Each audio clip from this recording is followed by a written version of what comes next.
This is going to be a video to help you with the con exercises, equivalent fractions, and equivalent fractions 2. Now, when you solve equivalent fractions and equivalent fractions 2 in con, what you're basically doing is just solving a proportion. And what I mean by proportion, a proportion is just one fraction set equal to another fraction. In this case, I have one of the pieces missing, and it's the a. I don't know what that value is, so I have to solve for the value of a. Now, what I'm going to use to solve this problem is my knowledge of the number 1. I know that I can multiply or divide a number by 1 and I'll get the exact same number back. So if I multiply 3/4 by 1, I'm going to get an equivalent fraction that's just in a different form than 3/4. Let's see if we can try that with this problem. So I'm going to take 3/4 and I want to multiply it by 1 so I get an equivalent fraction, because I know that if I multiply something by 1 I get something that's equivalent to it.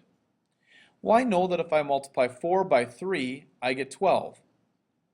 Well, I also know that 3 over 3 is equal to 1. So I'm going to multiply 3/4 by 3 divided by 3, because that's just 1.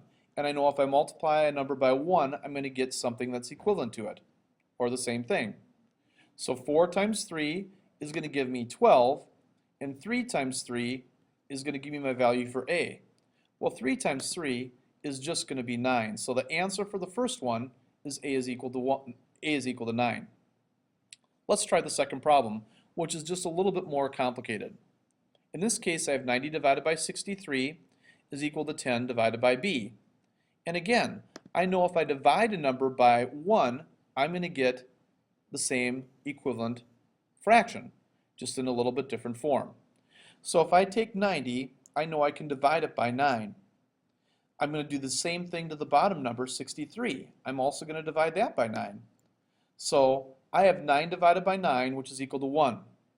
Now I want to make sure I don't change 63 or 90 divided by 63. I want to make sure it's equivalent, so I'm going to divide by a giant 1. And when I divide by a giant 1, 90 divided by 9 is 10, and 63 divided by 9 is going to be b. Well, 63 divided by 9 is just going to be 7, so my answer for the second problem is b is equal to 7.